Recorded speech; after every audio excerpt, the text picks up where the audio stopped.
The first snow fell, U.S. meteorologists, oh yeah, they realized there was a good chance the late winter storm wasn't going to produce giant snow totals in big northeast cities as predicted, but they didn't change their forecast because they said they didn't want to confuse the public. Hey everyone, huge storm coming, barrel down, right? Never mind.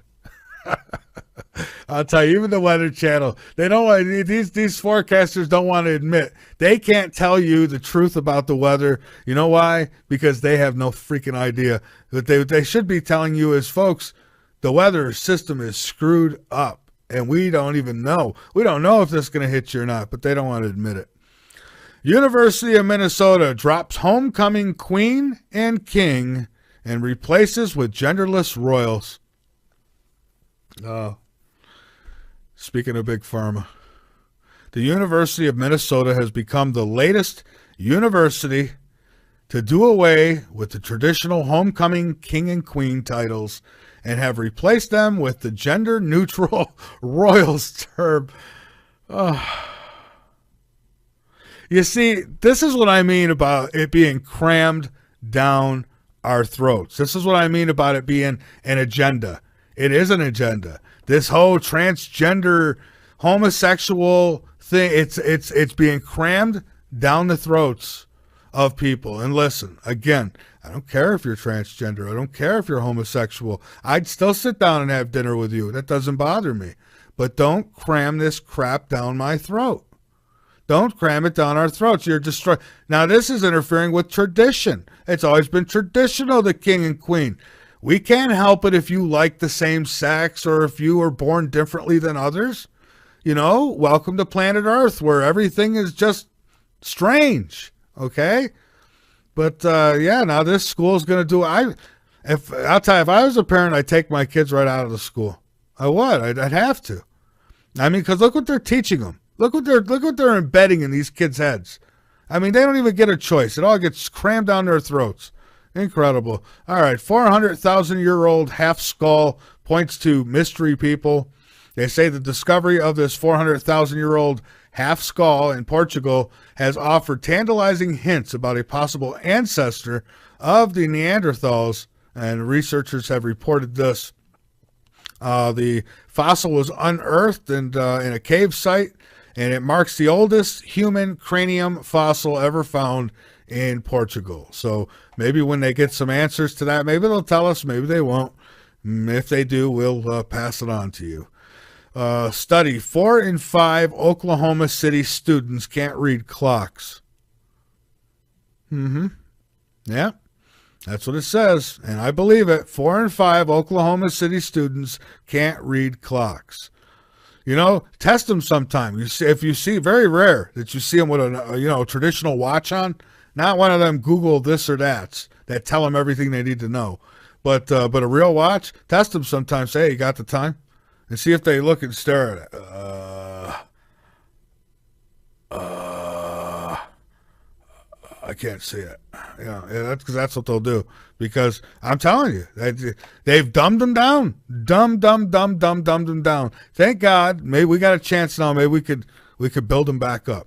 We've got to build them back up. They don't know anything. I'm telling you, this AI, Alfred Weber might be onto something there with this AI, at least to the point that it's how it's taken over. They say, oh, Google, tell me this, or Google, tell me that. They don't need to know anything. They just ask the question. So then when it comes time and they go, Google, was 9/11 an inside job? No, and never ask that question again. Okay, thank you, Google. That's all they need. Just they'll give you the answers. Just like they'll tell you what pills to take.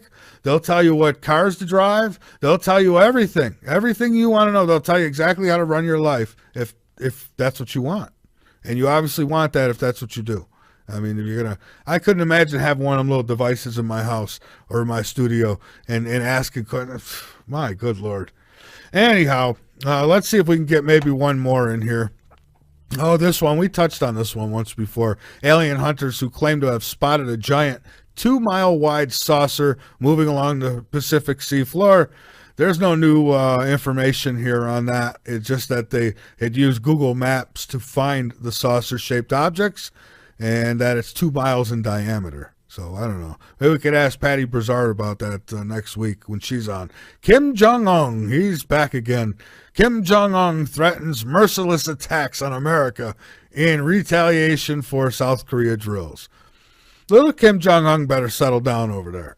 Little Kim's going to get himself in trouble. Kim Jong-un has threatened to unleash a merciless attack on America if joint military exercise with South Korea continue. He said he would attack his Western enemies from ground, air, sea, and underwater. Well, isn't that the sea, little Kim? Ask him if he could read the clock. I wonder. Anyways, that's what he said in a rattling statement released through state media. Little Kim Jong-un, I have trouble taking this guy serious because if you put him right next to Rosie O'Donnell, it's almost hard to tell them apart. If it wasn't for the eyes, you couldn't tell those two apart. I mean, I think they're sisters, Kim Jong-un. Maybe they could be king and queen. Oh, I'm sorry, royal. Is that it? Royals? I mean, I don't know. What's the politically correct term? I don't know and I don't care. So, anyhow. Oh, I want to go to break because I'm supposed to here. But you know what? Because we got a guest coming up. But I've got to tell you about a couple more here because you got to know about them. There is that's what it's called, a creepy facial recognition app. That's right. And it lets users find strangers on Facebook by taking their picture. Now, I don't like this. I don't like this at all. But, of course, I wouldn't, right? I say here, a facial recognition app that can identify strangers from a photograph has been created by a British entrepreneur. It's called FaceZam. And it can identify people by matching a photo of them with their Facebook profile. All users have to do is take a picture of someone on the street. So we could be walking down the street. Someone could just take a picture. Maybe, I don't know, maybe you pull up next to somebody. You have a little disagreement on the road, traffic-wise. The guy gets mad at you. He could take a picture of you. He could then go put it on Facebook. He could use his facial recognition app, and he could find you. And if you're one of the dummies who put all your information on Facebook, then he's going to come to your house and maybe kick your ass or kill you, right? Or who knows, damage your property. This is not good. This is not a good thing. It's called FaceZam, and I don't like it. So I'm telling you, folks, I really am. I'm considering just taking everything down off of Facebook. Listen, we got to make a stand here. We keep talking about how bad it is, and I use it for the show because I try to pull as many people from over there as I can to listen to this show and try to wisen people up. But I'm telling you, I don't know how much longer I can hang in there with you all over there on Facebook. I'm really, really tired of them. I wish everybody would just close their accounts tomorrow. Everybody. I wish everybody would close their Facebook accounts tomorrow. We would show Pimple Puss something, real fast, and the rest of them too. But, people can't do it. They're addicted to their social media. And now when you're on the street, hey, ladies, maybe one of Obama's perverts want to know where you live or something, So they walk by you, they take a picture, And now when you're in a store, you're out in public and someone takes your picture, you got to be even more aggressive and angry about, right? I was like, oh, no. Now more than ever, you don't want someone taking your picture. Look what they can do with it. Find out everything about you if you're stupid enough to put everything about you out there. And a lot of people are. Let's see. Here's, I got two more. I just have to get these out of here. I have to. I think they're important. Google's ALO app, I think I'm saying it right, ALO app, A-L-L-O app, can reveal to your friends what you've searched. Here's another one. This stuff is just getting ridiculous. The mobile messaging app lets you include Google Assistant in your conversations, and what this app could do is it'll sometimes accidentally, whoever you're speaking with, will accidentally give them all your search history. So then somebody will know. Let's face it, if you've been looking at kitty videos, fine. If you've been looking at porn, they're going to know. Yeah. If whatever you've been doing, if you've been looking at their profile, whatever you've done, it'll all come up and show them. So some of you might want to be concerned about that. Me personally, I don't use that stuff, and nor would I. But it's just. It's more and more against you, folks. I'm telling you. Why do we use this stuff? When I say we, I'm kind of being nice, But yeah, that's what it says. It says it accidentally sometimes makes a mistake and sends that. Can you imagine if you're talking to your mom on something like that and you're doing things you shouldn't be doing, yeah, you know, hey, to each their own. What you do in your privacy is your business as long as you're not breaking any real laws, right? But some things you might not want. I mean, what if you're in the closet or something? You know, I mean, that could come out now before you tell the family. They might already know, thanks to your technology. Scientists rewrote the DNA of an entire species. Biologists designed a new type of yeast from scratch, and now they want to bring it alive. That's right. Just like Frankenstein. It's alive, right? They say in just a few years, scientists will unveil a creature whose every letter of DNA was written by a human being, which technically would make that human being its creator. So then you would then be their God. Now, here we are, like it or not, it's a fact, right? Who's your creator? I don't know. This is borderline. I don't know if you should be doing what they're doing here. I really don't. I don't like it. But here's one thing it does prove, is that could be exactly how we came about, folks.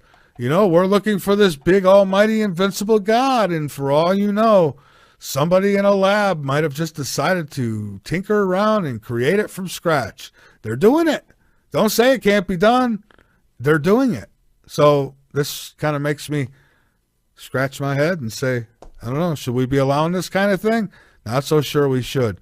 I'm Michael Vera. This is Late Night in the Midlands on the LNM Radio Network. I'm going to take a break, and then we'll be back here with my guest, David Mead. Don't go away, folks. The LNM it's just starting. It really is. We'll be back. All right, we are back. This is Late Night in the Midlands. I'm Michael Vera, not a lone wolf, but I am Michael Vera, and I'm about to bring my guest on here in just a moment with us, and we'll get this thing started. The website's www.latenightinthemidlands.com. Go on over, become a member, be informed, and by all means, inform others. And so we're going to get it all going here in a second. I'd like to tell you a little bit about David. David Mead studied astronomy, among other subjects, at the University of Louisville. After graduation, he worked in forensic investigations for a number of years.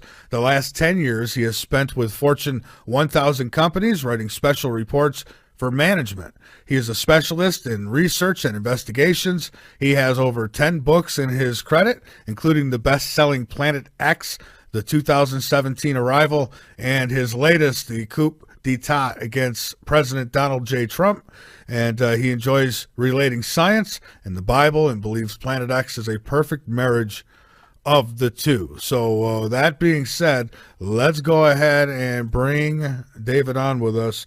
David, I welcome you back to Late Night in the Midlands. How are you tonight? Well, great, Michael. Good to be back. Well, it's great to have you back. Looking forward to talking with you tonight. I thought maybe a good place to start would be maybe a little bit of background and what got you going in all this stuff, and for our new listeners. And as a matter of fact, what brought on the new book? I couldn't imagine what what would bring such a book on. You must be in reality, huh? It's an unusual, esoteric book, but it's high concept, as they would say in Hollywood, because it's what everybody is talking about on all the channels, mainstream and alternate media, and it's an amazing story.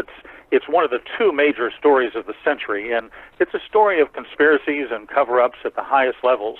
And as you mentioned, I studied science in college, but I also studied I spent a year or two studying economics, and so I'm familiar with both topics. And this has always been my second highest interest level, and I've followed this for probably 5 or 10 years, especially since George Bush the second Jr. was in. I saw a lot happening, let's say since 9/11, and I've studied it for 10 years. I've thought about writing something, and I finally made up my mind last November I would go ahead and start on this book. And I just finished it this week. It came out as an ebook on Amazon and Barnes & Noble a few days ago, and it'll be a print book all over the world in just a few days. So, as you mentioned, it's called The Coup d'etat against President Donald J. Trump by David Mead. And it is a book that's probably 40 to 50% about geopolitics and the deep shadow government, the deep state, which yeah. is what everybody calls it. And it's about their origins and their sources and their means, motive, and opportunity. And the other 50% of the book is how to protect yourself financially against it, because at some point, and unfortunately it'll probably be on President Trump's watch, at some point they're going to run out of options, and they're going to probably, I would imagine, and I've got evidence of this that I can bring up in a few minutes, but they're going to simply do a global economic reset that will totally wipe out the mirage of the stock market, among other financial instruments. This will be the last tool they have to try to get compliance from Trump. Trump is very independent. He is not part of the New World Order. He has engaged in a lightning war against the New World Order. And they're a very, very powerful, well-funded group, and there's hundreds, if not thousands, of think tanks, foundations, societies in Britain, in the United States, that have espoused this philosophy since, I would say, probably for over 200 years, but especially since 1947, especially since the founding of the United Nations. So that's a brief overview of my thinking and how I got into writing this other book. And you're right on. I mean, they are so desperate, and I've told people over and over again, Donald Trump was not supposed to win. He was the joke. They were going to make the joke out of him. He was never going to win. It was going to be Hillary Clinton. When Obama became president, they had already knew that the next time around it was going to be Hillary Clinton they wanted in there. And so they've known for a long time it was going to be Obama, Clinton, and then if they still needed a little more time, they'd probably bring in the first homosexual president or transgender, because what they were doing is make, first black man, first woman, first this, that. So this way, if you say anything against what they're doing, you look really bad, like what they tried to do with Donald Trump. Now, you're right. Donald Trump is not part of what I call him the old world order now, because that's what I hope they'll be, the old world order, and we'll win this thing. But I'll tell you what, you're right there. The evil cabal is so well funded. It is Trump said his administration's a well-oiled machine. Well, so is that New World Order, and believe me, they don't like to lose. Yes, it is an amazing battle that we are watching day by day, week by week, and I don't believe it's going to end. I believe it's going to continue. It's going to intensify. But as you mentioned, they were sure that Hillary Clinton would be. In fact, the Clintons were so delusional that they allocated $7 million for fireworks that night, mm-hmm. And they spent that money on a fireworks setup. They were certain they were going to win, and Time Magazine, all of them thought that was it. Yeah, and I think, wasn't it days before the election that she actually canceled the fireworks? I was like, she knew something. Yeah, it was right before, but it had been set up to occur until just right before, and then apparently she had a premonition or a harbinger of her losing position. So they are indeed, and they're frightened because you have a new attorney general in, and they I don't think anything's going to come of the emails, but the Clinton Foundation is another matter entirely, and the statute of limitations is open on that. So I don't think they're out of the woods. I think they're very, very concerned. And again, I think they underestimated, because Obama could have very easily have. Well, I guess she would have had to been charged with something to give her a pardon, right? So maybe he couldn't have pardoned her, or could he have? Right. Yeah, I agree with that. But here's the other thing. Right, you're asking the question why. Very good question. I don't believe that Obama and Clinton were on the best speaking terms because of some conflicts they'd had when they ran against each other years before. So I don't think he really cared that much for the Clintons. Well, yeah, I don't think so either. But at the same time, they're kind of working. It's that old thing. I don't like you, you don't like me, but we have a common enemy. It's and so it seems like Obama, he's working behind the scenes, and I'm sure Clinton's still working behind the scenes to cause problems as well. And of course, the head honcho, Mr. George Soros, I guess, right? He's oh my God, yeah. Yeah. The man is unbelievable. I mean, my God, he was one of the puppet masters behind the Georgian attack on South Ossetia, which killed Russian peacekeepers and civilians. He was a puppet master behind the Ukraine, sparked a civil war. He has openly supported sanctions against Russia. He's called for a $50 billion fund to help wrest Crimea back into the Ukrainian fold against the wishes of the Russians.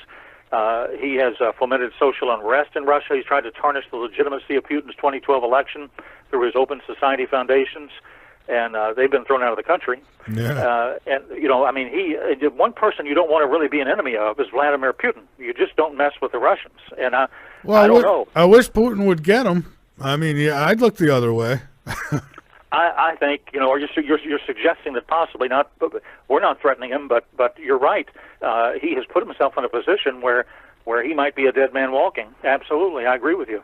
Well, and normally I guess I wouldn't be for that kind of thing, but this guy, if you want to talk about a Satan, holy cow, this guy, he could certainly apply for the job. He's putting so much money towards destroying Donald Trump through the campaign, and I mean, this guy, he wants him down because it's interrupting every New World Order agenda that they've ever had. I mean, it's such an interference, and I'll tell you, I'm surprised they haven't pulled dirtier tricks by now. Yeah, if a viewer or listener looks at my website, writerswebservices.com, just enter David Meade. The coup d'etat against President Donald J. Trump, and you'll come to a webpage which says Writers Web Services, which I basically advertise my two main books on. And you'll see if you look under the Donald J. Trump page, President Trump page, you'll see a paragraph about Soros, and you'll see a hyperlink that is something like 187 foundations, think tanks, and these non-governmental nonprofit groups that he funds, that are all far left, that are anti-Trump, that are fomenting social unrest. Almost 200 of them. I wish Donald Trump would start. I mean, he's doing a good job, but I wish he would start get his legal department going after these people. I guess they're investigating Obama now, right? Isn't he being investigated for spying on Trump? Yeah. Well, let's look at. I mean, it's odd. It's so strange. Trump says something, like, for example, he says, well, Obama was spying on me, and weeks later, it seems like he says something, and weeks later something happens. What happened a week or two later? You got the Vault 7 revelation from the CIA, and this is amazing. I'll synopsize it for your listeners. Sure. Well, let's look at the revelations that Vault 7 contains. One, the CIA has malware, which creates backdoors into your smartphones and smart TVs. Two, your electronic devices are the CIA's microphones. They can turn them on and off. Three, your PC computer is the CIA's spy via Windows Update. Four, Skype chats are converted into text and stored on CIA clouds. Now, this is widely known and distributed public knowledge now. This was accomplished during the Obama administration. Is it legal? Let's continue. Five, cars can be used to carry out assassinations. Six, it looks like the entire Silicon Valley group is part of the CIA apparatus. So I would say, what is happening? What's being exposed? I'd say the world is under major deception. Doesn't the CIA, have a mandate to protect the American people? Now, Vault 7 says that the U.S. consulate in Frankfurt is a covert CIA facility. Well, that's not really a surprise because consulates are great covers. But here's what else goes in tandem with this. Vault 7 says the CIA can mimic Russian hackers by leaving Russian fingerprints. Yeah. And that's called a frame. And that's what the New World Order has been saying all the time. Russia, Russia, Russia. But to synopsis, I think the good news is this entire process vindicates President Trump. All the secrets are out. Obama's administration built a mega machine that can tap everyone, including Trump. And, Nixon was impeached over just one instance called Watergate. So Trump's claims appear to be absolutely true. I believe he'll be a two-term president. And these are turning points in world history. The New World Order plan, I believe, is unraveling. Now, a lot of the mainstream propaganda, what he calls fake news media, hasn't even touched on Vault 7. And the reason they don't report? Because the Fourth Amendment, the right to arbitrary intrusion, is lost. They don't want to report on that. And also, as a result of this, guess what? Absolutely everybody knows what the deep state is. It's a shadow government that controls the real power. You don't have Congress consulted when war is declared. The Constitution isn't followed by the judicial branch. So old school politics was just theater. Yeah. Yeah, well, Obama followed. He stomped on the Constitution. He did what he wanted. He didn't go through, any of the channels he was supposed to. He just overlooked Congress and everything. He was totally put in place to destroy the country. There's no doubt about it. George Soros was in bed with him too. Still is. God knows who else is involved. Do we know besides George Soros? Who else we got who is really big players in all this? Well, the neoconservatives are. They're called neocons, and they're part of the New World Order movement. Now, a lot of your viewers or listeners may not have heard of this term, but they're part of the group, and they believe in American hegemony, that is, American imperialism. In the last 25 years, especially, they believe their mission in life is to take under the U.S.'s sovereign control any nation that really steps out of line, any nation that doesn't have a nice central bank that cooperates, any nation that is not allied with the CIA's policies for mankind. And they've been going after these nations one by one by one, and they are not afraid, these people are delusional, they are not afraid to create a conflict with Russia. And Hillary Clinton and her advisors were neoconservatives, in my opinion. Hillary Clinton used to say, well, I don't know why, but Vladimir Putin seems to have a beef with me. Well, he sure does, lady, because you're the one that has, and your people have set up all of these missile shields and all of these anti-missile systems all along his border, and you can turn those into weapons of mass destruction. You can turn those from non-nuclear to nuclear on a day's notice under the U.S. control, and you can have missiles going 1,000 kilometers into Russia. It would be like if we had missiles in Cuba. It would be the same thing. And Putin feels very, very threatened. And the Ukraine was a coup d'etat. He knows it. Most people know that. And, Hillary Clinton would have had us declare some kind of no-fly zone over Syria, which he's already declared. That would have brought us into direct conflict with Russia and probably started World War III. So these neoconservatives, part of the New World Order globalist movement, are very dangerous. I'll name just one of them. He had a, quote, sterling diplomatic record, according to the mainstream media, but his views in those areas that I just mentioned tend to dangerous results in the year 2017 and beyond, in my personal opinion. I don't know the man. He's very well educated, a good background, but let's call him John Bolton, I believe his name is. And I notice that Trump is not appointing these type of people. He's been interviewing them, but as a rule, he has not appointed them. He's got a very strong Secretary of State who I think can help reestablish a reasonable level of contact with Russia. The Secretary of State position is probably the most important cabinet position because it reflects and deals with all foreign policy. So Trump has appointed some major generals to Department of Homeland Security, of course, to the Pentagon, his national security advisor. These people know intelligence. They know counterintelligence. They're very smart people. And I don't think they have neocon characteristics. So I'm not seeing in the group that he has appointed so far any people that would taint his administration or unduly influence him. What happened to General Flynn, though? I mean, it seemed like there was a kind of a witch hunt for him, but Trump did let him go. Yeah, well, this was part, and then I talk about this in the book in detail, and I'll tell you the table of contents later to give you the breadth of the scope. But here's what happened, and this is a lesson text in what they are doing right now and what they have the capability to do. And this is really showing you, if I go into it in some detail for a few minutes, this is showing you who is behind it. So here's my summary. Trump knows everything, and he is in the process of taking the New World Order people down.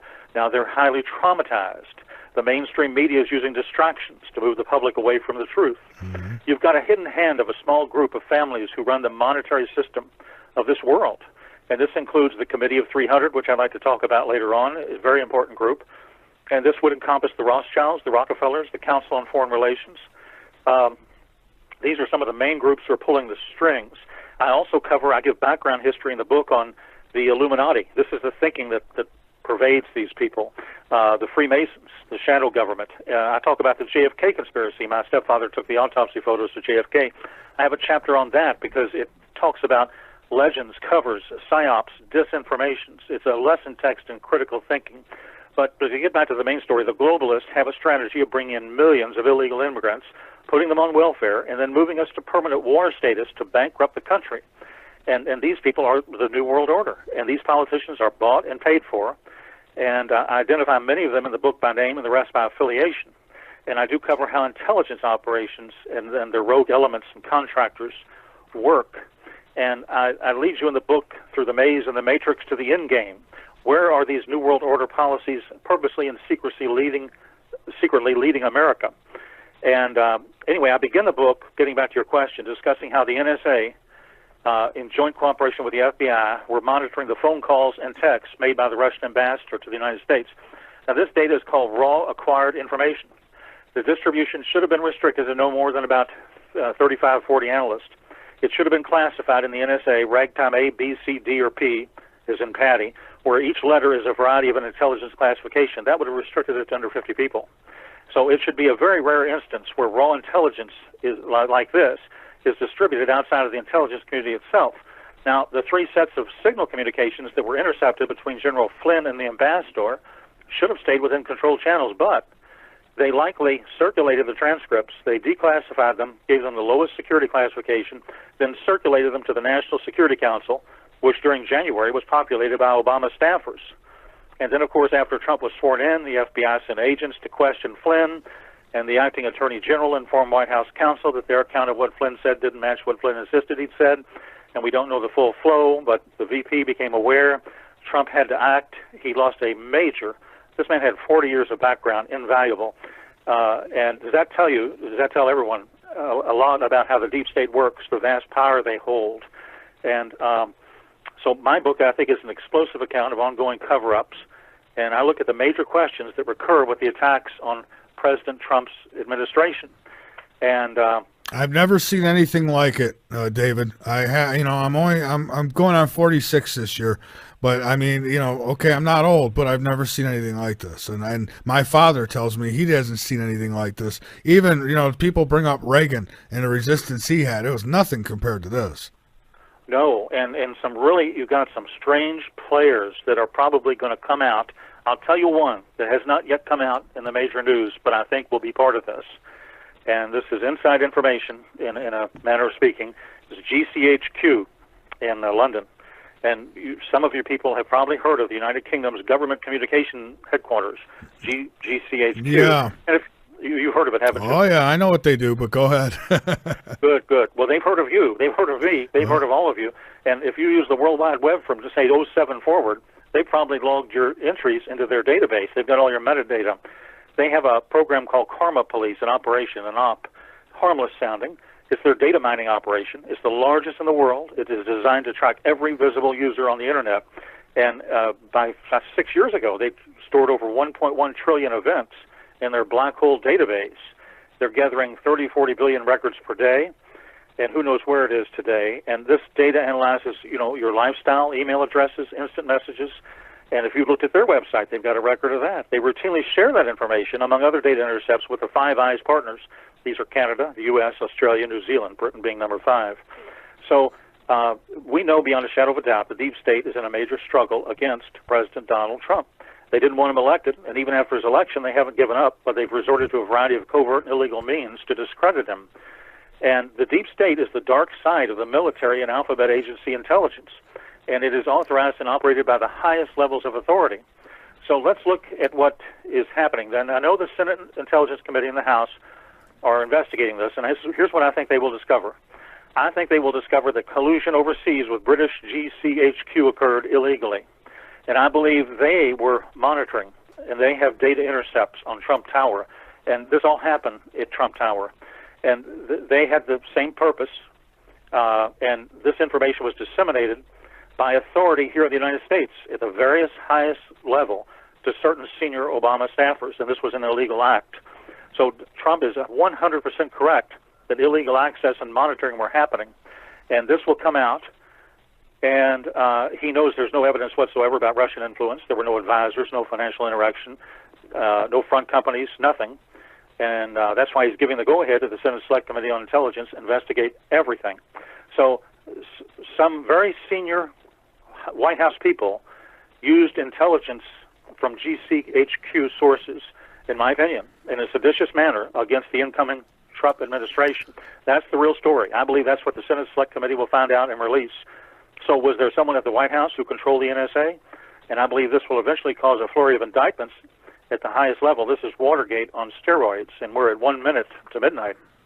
Yeah, and so I mean, isn't there? Does Trump have some way where he can punish? I mean, even this intelligence gathering organization in Britain. I mean, is there something he could do, if not to them, to the people here who were receiving information from them? I mean, I would want to put the hammer down on those. I mean, because that's how they get around our laws is by, oh well, it's coming from Britain, right? Right. Now, if Obama did not, and it's a big if, because it's very possible it happened through FISA court orders, which had to be authorized through the Attorney General under Obama, and if it did, then he was involved. If it didn't, it had to come from somewhere, and this is the only other source it could have come from, in my opinion, is GCHQ in Britain. So it came from one of those two sources. There's no doubt, I mean, the transcripts exist. There's no doubt that it was tapped, the Trump Tower was tapped. That's beyond any question. What you're saying is, yeah, it is a felony to distribute this classified information. Now, the reporters don't have any guilt, but the actual leakers do. And I don't think these people were smart enough to operate with dead drops like you do in spy tradecraft or, cutouts and all that. I think they probably used email, telephone, and everything else, maybe even letters. And I believe that this time is going to tell. But what is happening now is you're not only seeing all of this revelation come out, but you're seeing turf wars between the intel agencies, between the NSA and the CIA. Let me explain what I mean. Okay. Of course, you're very familiar, and everybody is, with Snowden. Oh, yeah. And his story, in my opinion, I know his what he released is, amazing and everything else, but you have to look at his story, and you have to ask what really happened. And I don't believe his story is believable. His story is that he's a high school dropout, and he also dropped out of a community college. He wound up making $122,000 a year at the agency, and then he worked for the CIA and the NSA. He started out as a security guard for the NSA. Afterwards, he was promoted to the CIA under diplomatic cover in Switzerland. But wait, it gets better. He became a private contractor for the NSA at a military base in Japan, and then he was promoted to regional SIGINT operations in Hawaii, working under corporate cover. I think it was Booz and Hamilton. So in 2013, guess what? He's granted medical leave from the NSA. He goes to Hong Kong. He begins a series of leaks to London newspapers with the assistance of a documentary filmmaker named Laura Poitras. Finally, the Russians, of course, offered him asylum. So what's happening? Is he a red herring? Did someone use him, my question is, to act against the NSA? Now, some loyalist to the former administration did not care to pursue radical Islamic terrorism. But the NSA is in the forefront of this fight. And many people believe they're their last line of defense in the war against radical Islam. Now, the ultimate aim of the globalists, remember, is to destroy our intelligence agencies and the military. And the highest art of psyops, psychological warfare, is to disinform the public. It's not really accomplished by spreading complete lies, but by a one-sided and very artful selection of half-truths. Now, Snowden has acknowledged he was trained as a spy for the CIA, and he worked sensitive overseas missions. You don't leave the company. The Christians in action. So why would the CIA attack the NSA? Is this a turf war? Did the CIA have a lot of heat on it and use this as a diversionary tactic to deflect the public attention on his practices? I think it's more than likely. And you can just use deductive logic. There's no proof one way or the other. But Edward Snowden told Brian Williams, he told NBC Nightly News, he is a trained intelligence operative who worked for the CIA, the NSA, and the DIA. Is he a government-created persona? Was he used for high-level disinformation and distraction? So all of this is coming out. But, some of the things that he released was the truth, though. So why did he do that? You think that was part of the plan? I mean, because really, basically, people who are awake and did research knew this stuff anyways. I knew that they were watching or listening to our phone calls and our email. I knew that everything we did was being monitored, but I didn't need him to tell me, but he did. He came out and he said it anyways. Yeah, go back to that Gene Hackman movie, Enemy of the State, back in the late 90s, I think, or about that. Yeah. That's perfect. I mean, my guy, Gene Hackman's a brilliant actor. And anyway, so they knew it. Hollywood knew it. Hollywood knows a lot. And the public, the intelligent public, as you say, could watch that movie and say, well, yeah, and do a little research on their own and figure it out. And we knew. You're right, we knew, but we didn't know for sure until he released all those documents, which were true and proved beyond any reasonable doubt what the NSA was doing. And so a lot of people think he's a hero, and a lot of people think he's a zero. But it doesn't matter. The main question is, how did this peculiar chain of circumstances happened to the man. And I personally think he was a CIA plant, and I think it was a turf war. And I just think you're going to see a lot of these side stories that don't make any sense unless you delve very, very deep. And you've got, like what happened in January. 16 agencies can review, receive, view, and disseminate raw data, and they created a shadow government against Trump. He lost General Flynn, and then they threatened Attorney General Sessions. Yeah, and people should be going to jail for this. They really should, because this. Can you imagine if you or I were doing something like this? I mean, setting up coups against the government. Man, they'd come in and they'd shoot us, right, or start the house on fire with us in it.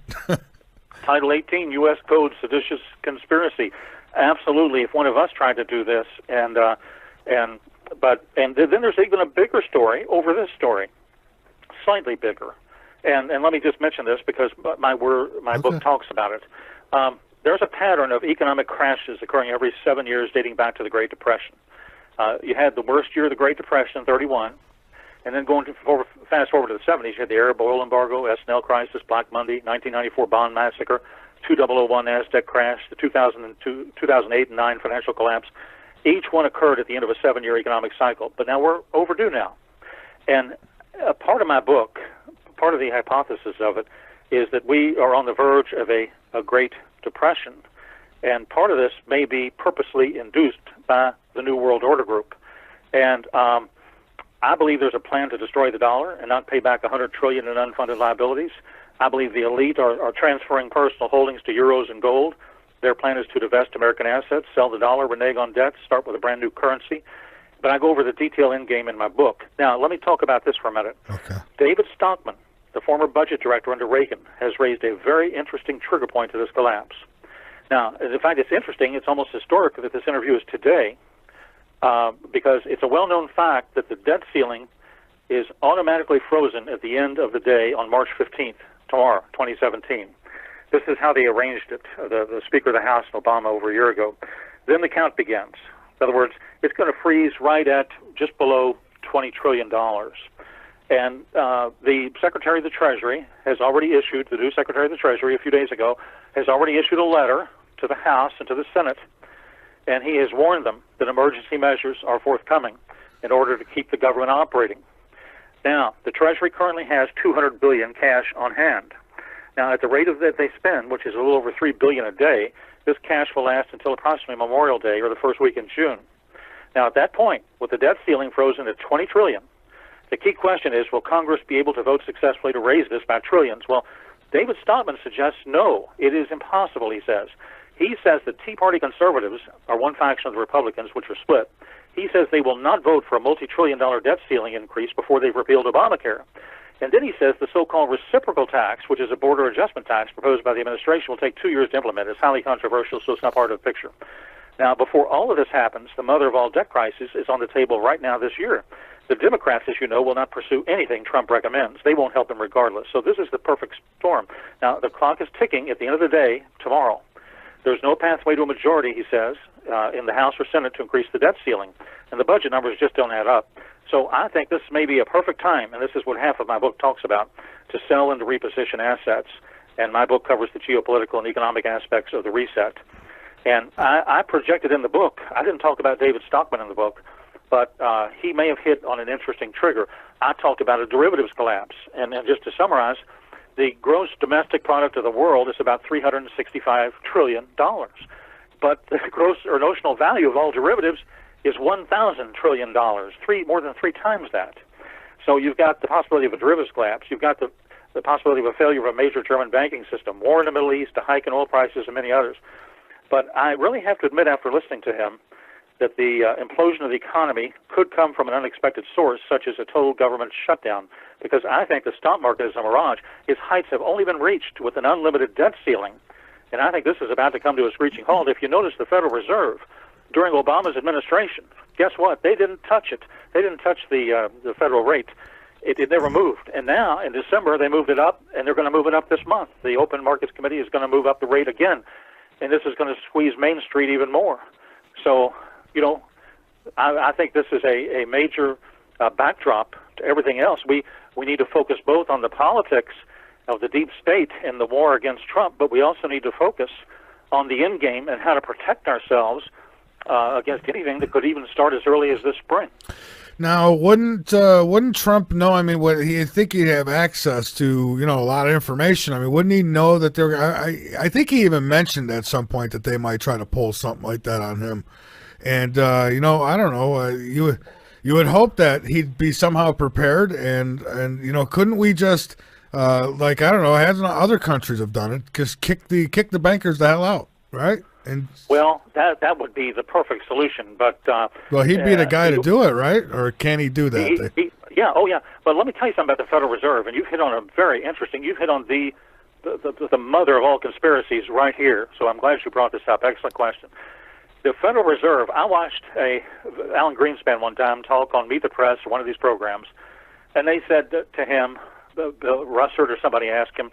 He said, now, who does the Fed report to? He says, it does not report to anybody. He said, we are totally independent, and we can do whatever we want. Now, I just want to tell your viewers that the Federal Reserve is about as Federal Express. Yeah. It is a consortium of private international banks. Read a book called The Creature from Jekyll Island. In 1913, it was formed after a 3-year secretive series of meetings by top international bankers. There's about 20 international banks that own the Federal Reserve, and we don't know how much of their profits every year are repatriated to the U.S. Treasury and how much are repatriated to the banksters. We don't know because there is no audit. And every time Senator Rand Paul or somebody says we need an audit, they are stonewalled. And we're talking about U.S. senators being stonewalled. So you're right. Trump is aware of this. I don't know how quickly, with everything else he's got going on, he can do something about it. Now, he has put some great people in place, and he has authority over, the head of the SEC, the head of Treasury. He has his own, you might say, open market committee that he can go to for consult and advice. But I just believe, from what people I've known in the past, there are International Monetary Fund covert agents in Europe and elsewhere that can cause runs on currencies. I know this. And all this trading that's going on right now in London and in New York, a lot of it is black box trading. And you don't even have humans involved. And it is subject to manipulation.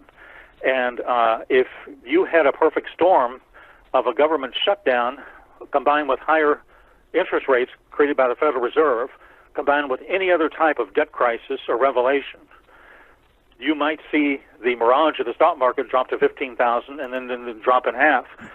So that's what I think a lot of people need to be concerned about.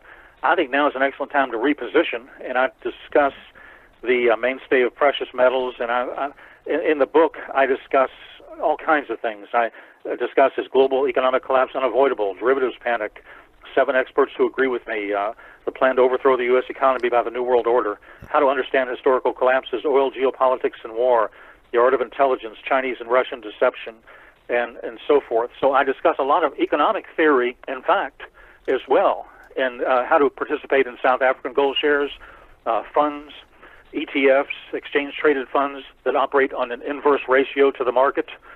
And of course, I disclaim all the investment advice because I'm not an investment advisor and I don't run any funds. I'm just writing this, you might say, as an intellectual or as a researcher.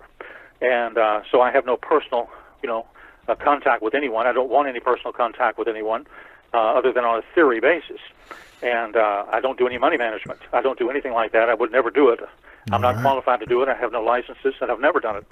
So I have I'm completely free of any conflict. I'm purely a researcher and an historian.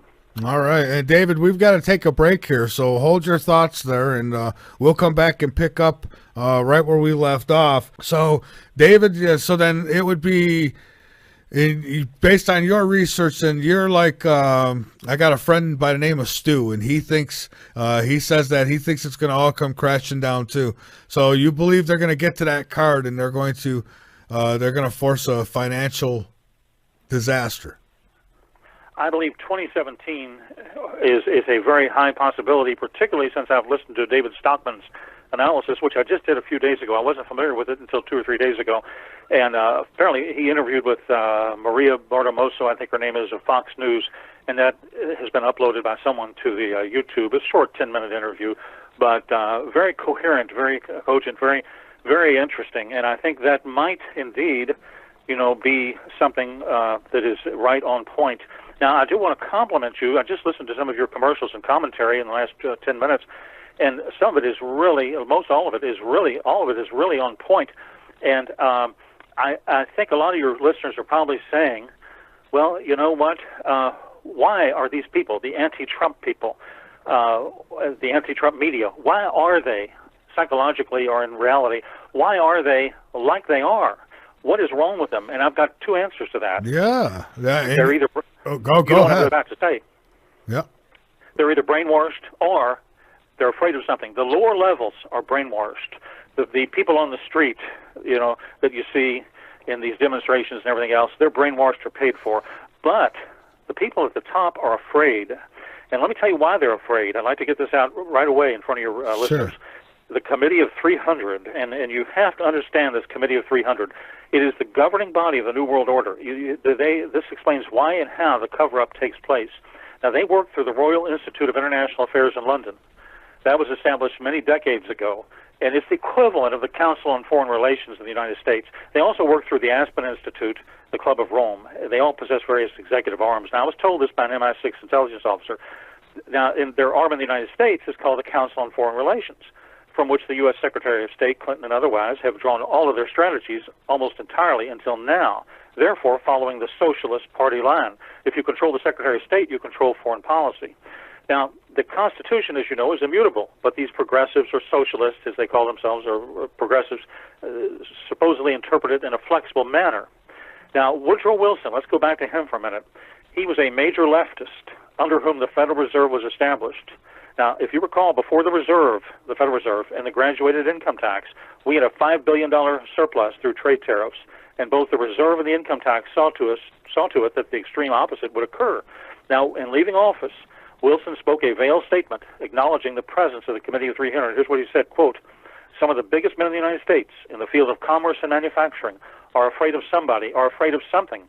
They know there's a power somewhere so organized, so subtle, so watchful, so interlocked, so pervasive that they'd better not speak above their breath when they speak in condemnation of it." Now, this power he was talking about, President Wilson, was the Committee of 300. Mikhail Gorbachev announced in the United States years ago he was forming a foundation. CNN was filming it, and Gorbachev plainly stated, "We have the approval of the Committee of 300. Well, that transcript was requested, and it was never acknowledged. But Gorbachev had been at the very top of... This comes out of Washington. Let's see. Before the first snow fell, U.S. meteorologists, they realized there was a good chance the late winter storm wasn't going to produce giant snow totals in big northeast cities as predicted, but they didn't change their forecast because they said they didn't want to confuse the public.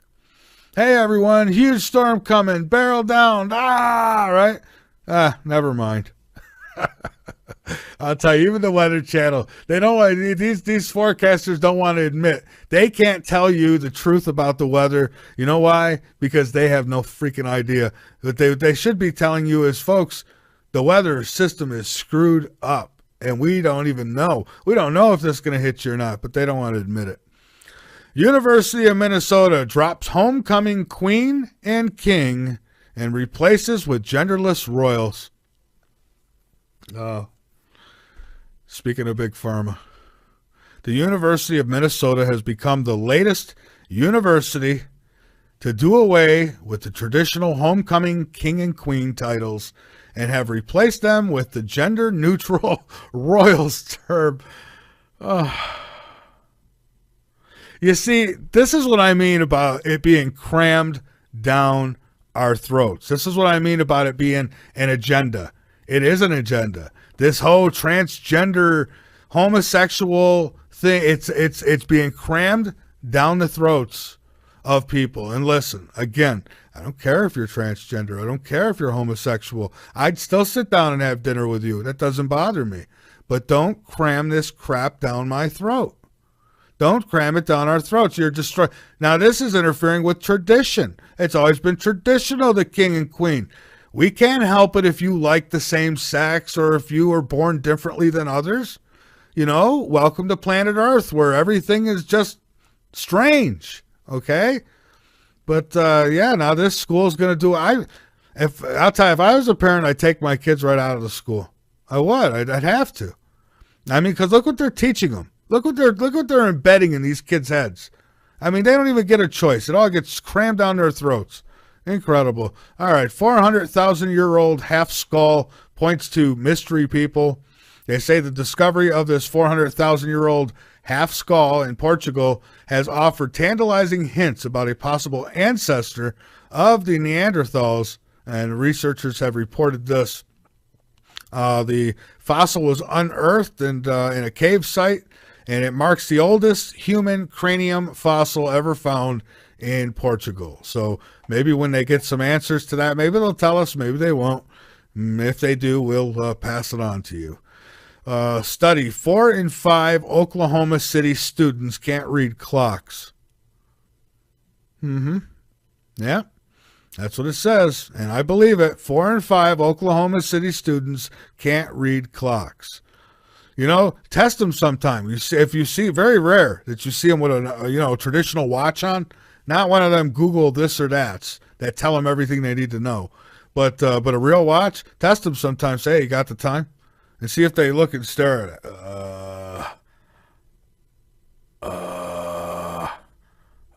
I can't see it. That's because that's what they'll do. Because I'm telling you, they've dumbed them down. Dumbed them down. Thank God. Maybe we got a chance now. Maybe we could build them back up. We've got to build them back up. They don't know anything. I'm telling you, there's AI. Alfred Weber might be onto something there with this AI, at least to the point that it's how it's taken over. They say, oh, Google, tell me this, or Google, tell me that. They don't need to know anything. They just ask the question. So then when it comes time and they go, Google, was 9/11 an inside job? No, and never ask that question again. Okay, thank you, Google. That's all they need. They'll give you the answers. Just like they'll tell you what pills to take. They'll tell you what cars to drive. They'll tell you everything. Everything you want to know. They'll tell you exactly how to run your life if that's what you want. And you obviously want that if that's what you do. I mean, I couldn't imagine having one of them little devices in my house or in my studio and asking questions. My good Lord. Anyhow, let's see if we can get maybe one more in here. Oh, this one. We touched on this one once before. Alien hunters who claim to have spotted a giant 2-mile-wide saucer moving along the Pacific seafloor.